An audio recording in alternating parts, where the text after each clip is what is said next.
everything in your power to prevent the university from getting... Everyone is frightened. Beautiful.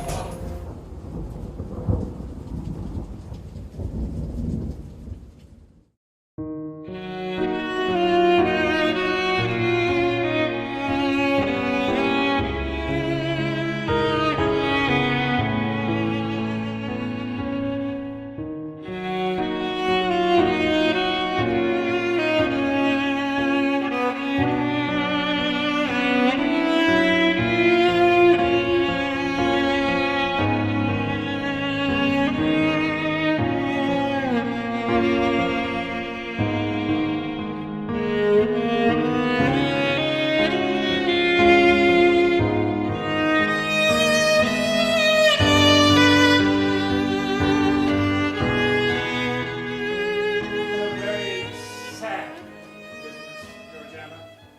I don't think Father ever had a more true friend than you, Mr. Lowe. I remember after your mother's death, Father found great comfort in you. Yes, Susan. He cried like a baby over that woman. And now you give the same kindness to his children. Your father's passing will not be the end of the Hyatt line. Yes, the torch must go on and all that. So I assume you've taken over your father's business and his accounts. Have you a good sense for it, Thomas? I make an effort. Thomas has surprised us all, really. And how are you faring, Catherine? Oh, I'm slowly easing myself back into society. Yes, it was the first instance in which I have seen Catherine Miss Dance. And of course you're back to your sharp tongue. It was nice for a while this past year, Mr. Lowe. But these two are finally learning to be civil to one another. I'm glad to see that you survived with your humor intact. The wit of intelligent company heals all wounds. Isn't that right, Georgiana? How should I know, Catherine? You haven't said an intelligent thing for years. Well, then, after such a long year, it's back to the status quo, then. We still have much to pass through until our mourning is done. Georgiana, your father was so proud of what you were becoming, always bullying and bragging about his daughter, and I have heard that you've made quite a name for yourself. Tosh.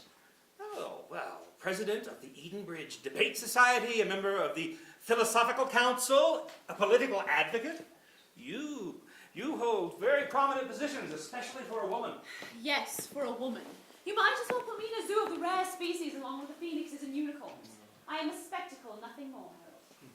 I have no illusions about the role the world expects me to play. And since when did you give tuppence for expectations? That's not what your father taught you to care about, is it? No, it is not. I have something for you. For me? Oh, what is it? Yes. Open it, my dear. Why, Harold, whatever could you... It's magnificent. Your father gave it to me. Truly. Keep it sharp, Harold. Keep it sharp, he said. Cut off all those who oppose you with a sharp, dangerous wit. Dig out their arguments, dissect their logic, cut through their defenses. I thought it appropriate to pass it on to you now, Georgiana. You are truly your father's daughter. Well, what does that make me? Your father's other daughter. Don't worry, Catherine. I haven't forgotten you and Thomas and your favorite. Oh, sweets, Mr. Lowe, you always remember the sweets. My sweet. Thomas!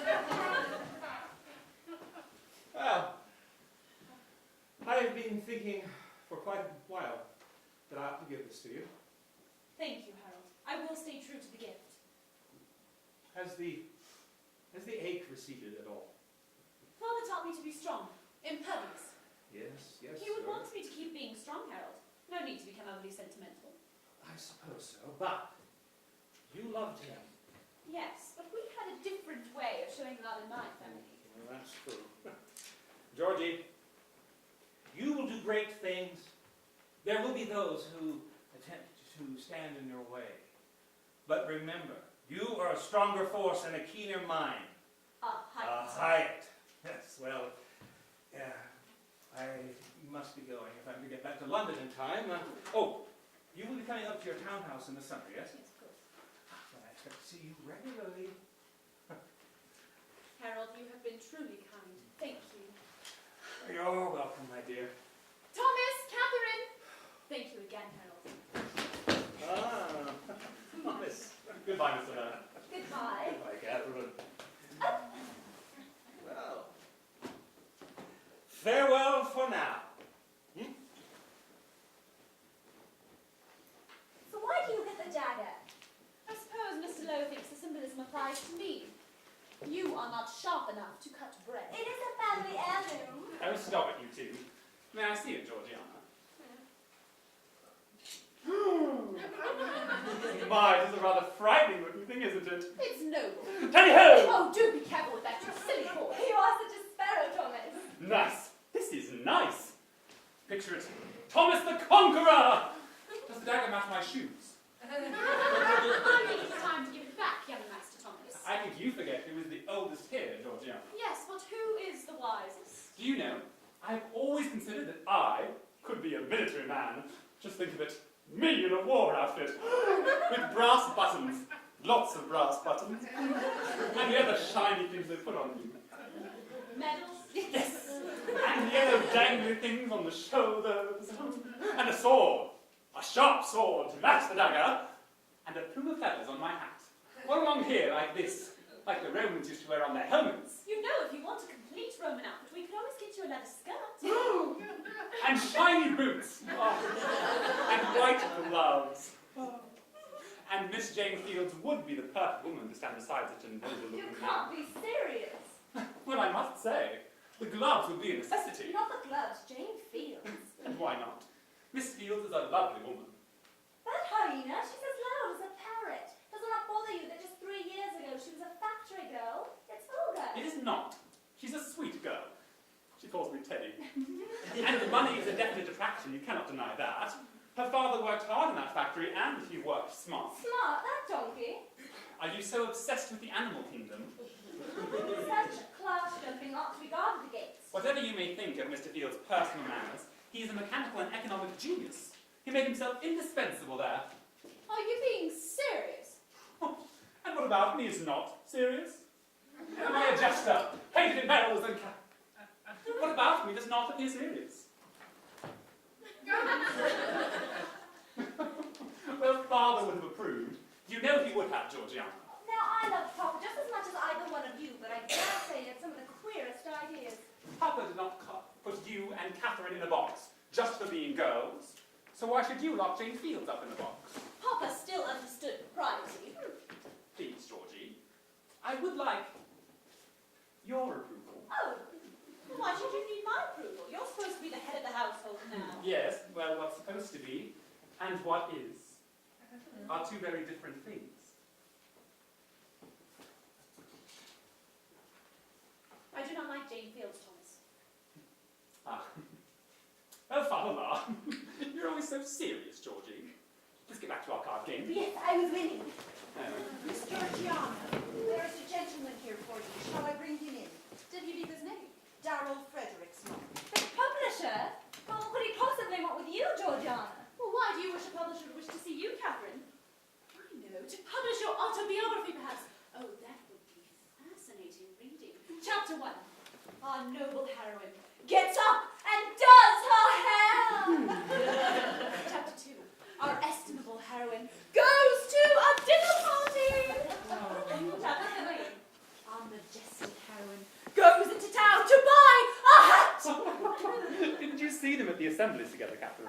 No, is Mr. Fredericks there? You must have been too busy with Mr. Peterson and Mr. Baker and Mr. Johnson to notice. He was paying the most rapt attention to Georgiana. To Georgiana? But he's so very handsome, very respected. You are delightfully vain, Catherine. Oh, please don't get me No, wrong. I think I understand you quite clearly. Mr. Fredericks and I run in many of the same intellectual circles. Please seek him in marry.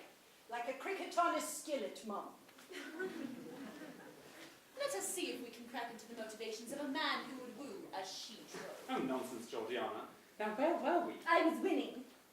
Why don't we take another hand and have Mr. Fredericks play? But I was winning! Mr. Darrell Fredericksman. Messiah. Mr. Fredericks, I was wondering when you'd take up my invitation. We can't play cards with us. What a beautiful view you have. And those gardens, why, I love gardens. Come, Darrell, play. Certainly. And the game is? Hearts. Hearts.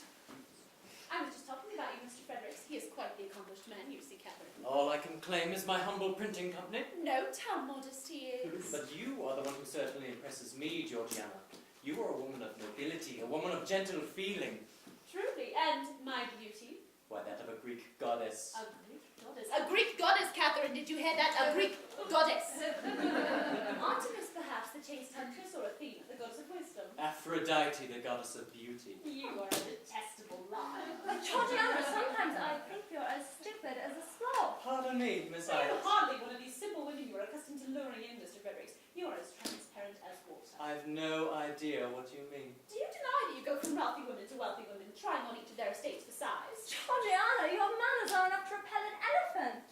Again with the animals. My, oh my, Catherine. Well, I can play that game as well. Oh, look how you've treated this poor gentleman here. Suddenly, Mr. Fredericks has become as fragile as a hummingbird. Actually, Catherine, I did not come to see your sister, I came to see you.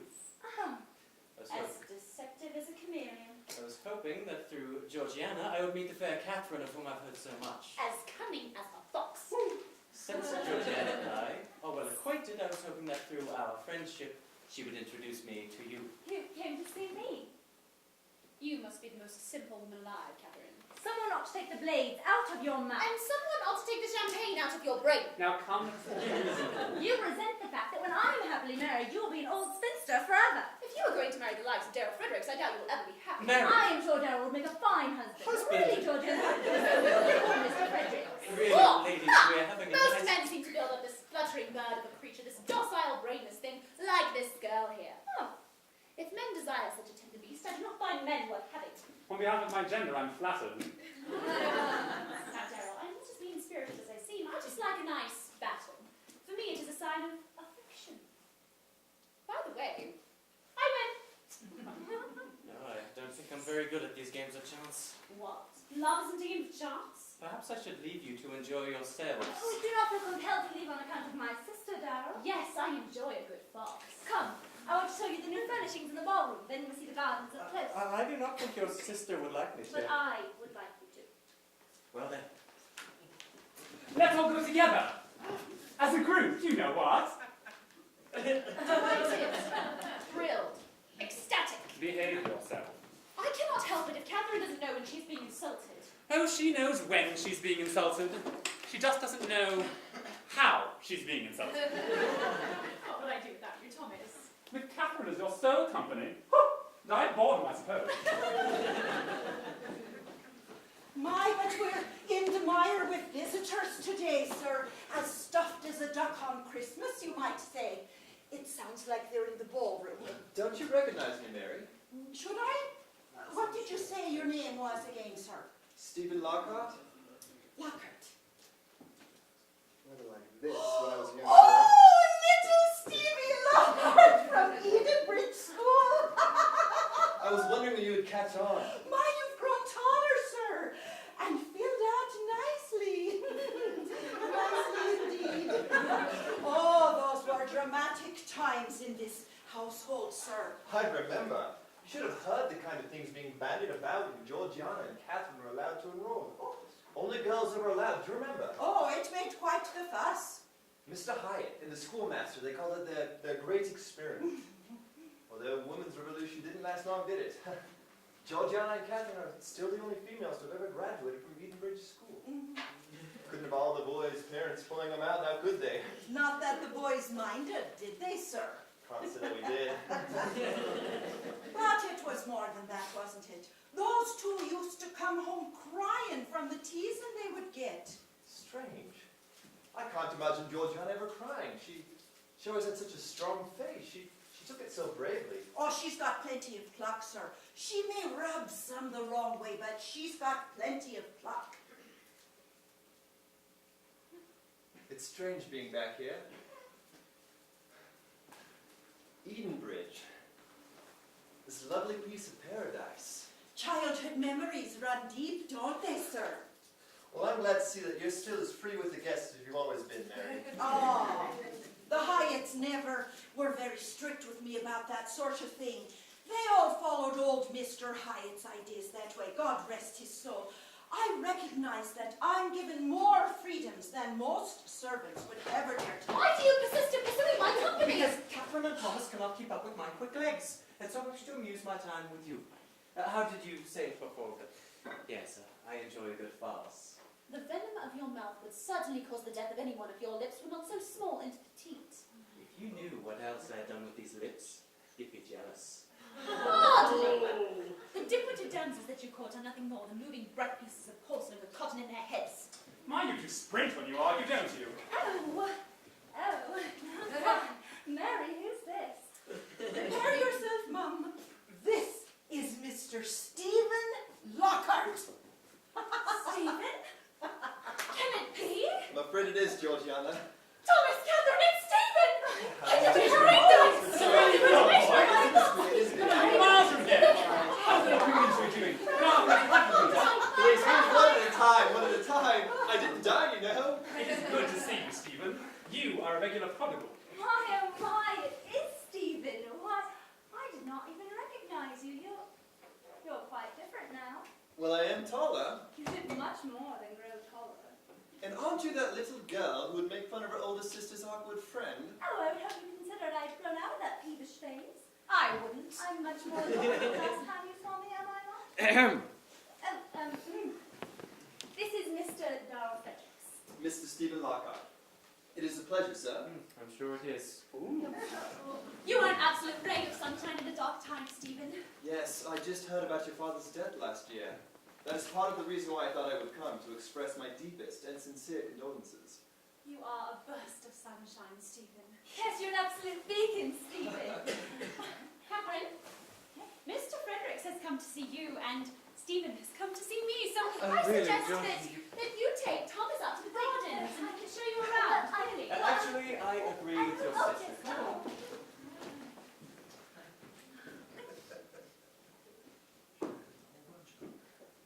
Stephen, my friend, you have changed. Have I? Where is the ungainly, fumbling friend of mine?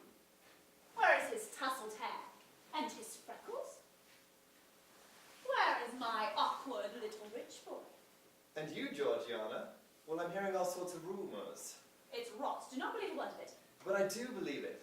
I knew you'd become something impressive. I am hardly something impressive. I'm sure your father was very proud. What a blow that must have been. The ache is beginning to recede. So the best way to comfort me this time is not to dwell upon it. Give me some way that I can serve you. Is there anything I can help you with? Can I be honest? Hello, honest.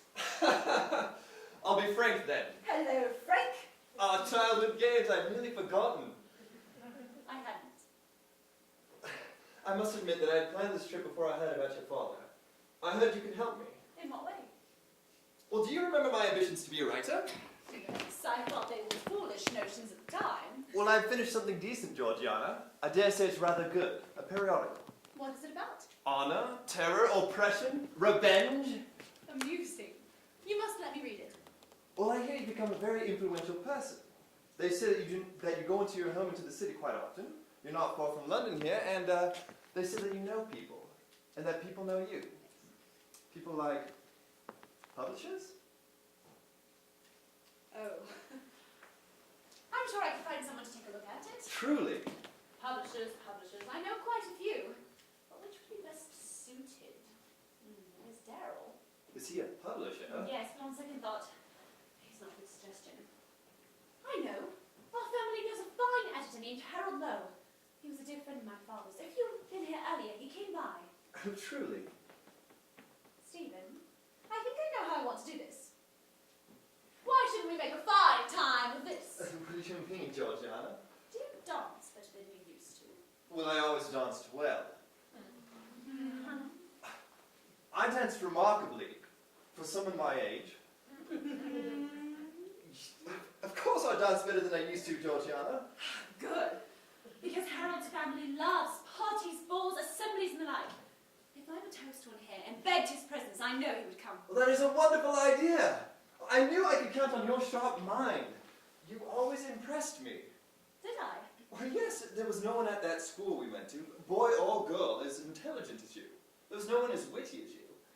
And you favoured that? Of course. Why, that's what I spent so much time with you. I thought we outcasts just naturally came together. Yes, well, we are outcasts no longer. You surprise me, Stephen. Why so? You've changed. How so? You seem to have more... Never mind. always the Sphinx. Very well, you keep your secrets. I'm sure I'll discover them someday.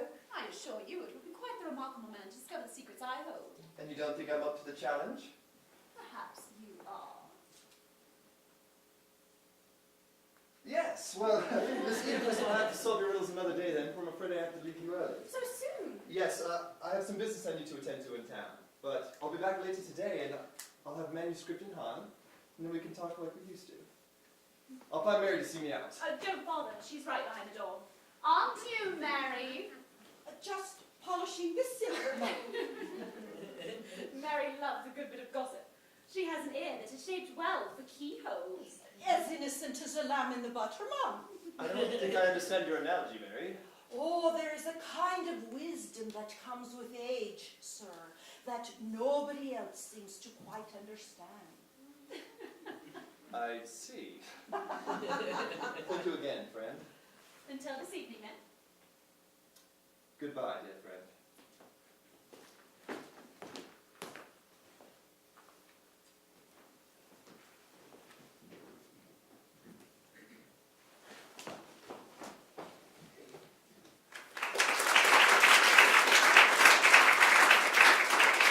And then she said that I had not possessed to discern between a jackal and a Labrador.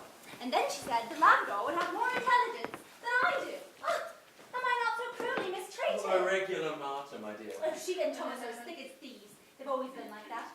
Growing up, I so wanted to be like them, to be considered witty and intelligent. But I just couldn't keep up, you see.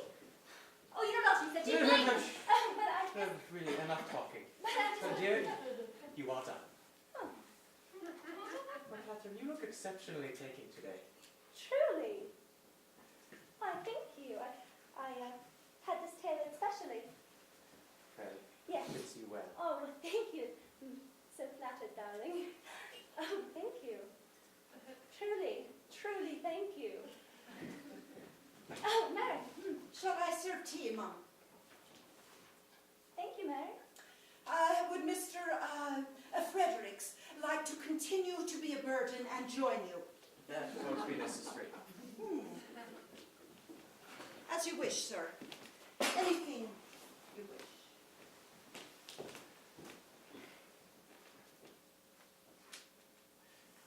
Why, when I saw you on that horse, you looked so elegant and noble, a truly romantic figure. You truly think so? Well, you know I do. I adore you. So you say. I can do more than say it. What are you doing?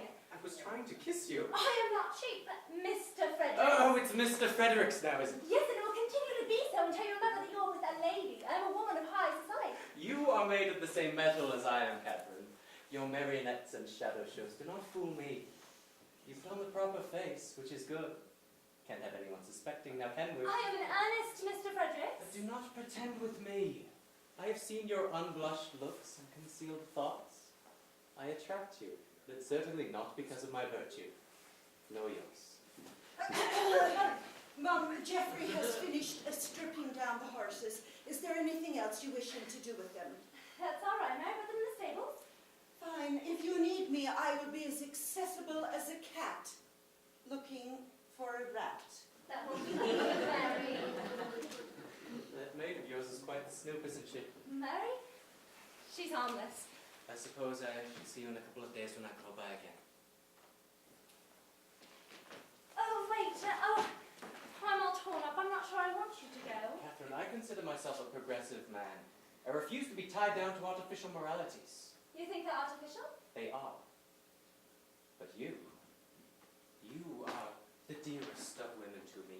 You are like an exotic spice, mixed with the sweetness of cinnamon, fragrant, almost narcotic, like opium. I shall love you till the day I die. Wait! Mr. Fredericks, Daryl.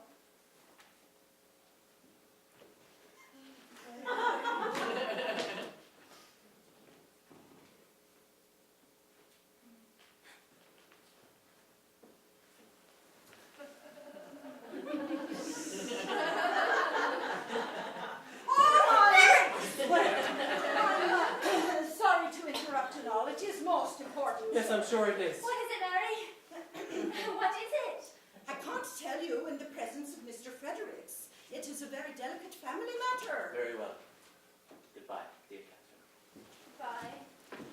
Carol. Nothing is wrong, is it, Mary? Miss Catherine, your fox has a pleasant appearance to him. Such a red-haired, furry fellow. But you don't trust a fox with chickens. You don't let him near your best bird's mum. You and your farmyard analogies. Honestly, Mary, what foxes with chickens? That's stupid.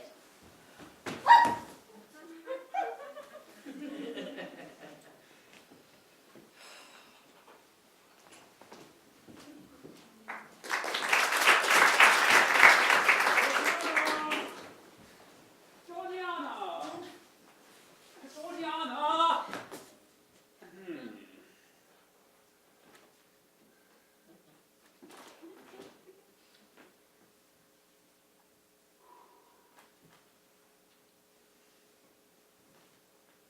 George!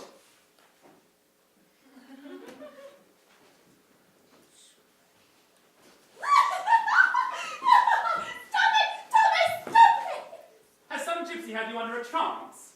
What do you mean? I've been calling you for 20 minutes. You have? Are you ill? No, I'm quite fine. What is that you have your nose in? Oh, now you have me intrigued. Really, Thomas, there's nothing of consequence. Thomas! Give that back! No! It can't be. At once, give it back! What a farce! What a delight! A romance! Has the end of the world finally come? Is this what kept you up so late last night, Georgiana? It is fine literature. Jane Austen. Never heard of her, but I'm sure she is very skillful in spinning a maudlin tale of swearing maidens. Oh, Reginald, save me! I'm all alone in this big gargoyled castle. Do not be childish, Thomas. Really, Georgiana, I hardly recognize you. The severe spinster has become sentimental. Do not be foolish. I've read nearly every other book in the house. My options are becoming rather narrow. Narrow indeed. Put it aside. There is another matter I wish to address. That formally, out of it. I wish to host a ball here. And I Wait, think... did you say a ball? Yes, a ball. Oh, truly, you have been transformed. Catherine, come in here. Thomas, you tricked these two. Why? Are you embarrassed? I am no such thing. Of course not. You have never been embarrassed your entire life. Completely unruffled. Catherine! Thomas! Catherine! What are you off about? Georgiana would like to host a ball.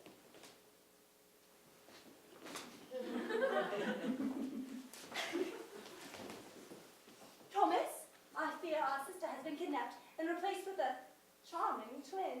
I have always enjoyed going to balls with you, Catherine. Yes, to play cards or to talk your serious talks. But when have you ever been known to dance at a dance, Georgiana? I know how to dance. It is one thing to know how to dance, yet it is a completely different thing to be known to dance. Of course, that may be no fault of your own. One does need to be asked first. That's enough, Catherine. Tell me, do you dispute the idea of a ball? Of course not. Good. I think it is high time we should prepare the invitations, hire the musicians, prepare some elegant food and have a fine time. I've just been aching for something like this. Oh, Father's death has went into foggy darkness. Yes. We must pay no disrespect to Father. No. I agree with Catherine for once. Our mourning is over. It's high time. Father would not want us to grieve forever. We shall make this the grandest ball this area has ever seen then. But we will need to get you a new dress, Georgiana. I have plenty of dresses. Yes. They all make you look like a mortician's wife. They are not suitable. That new dress you showed me the other day, Catherine, where did you get it? Oh, it is a bit embarrassing, but it's a stingy little shop run by two young women. But the dress was so well made, I decided to buy it anyway. It was splendid. We'll have them here, Georgiana, to take your measurements. No arguments, Georgiana. The matter is decided and you have no say in it. Mary, Yes, sir. I assume you're listening in? Just polishing the silver, sir. Catherine will give you some directions to a dress shop. Yes, go.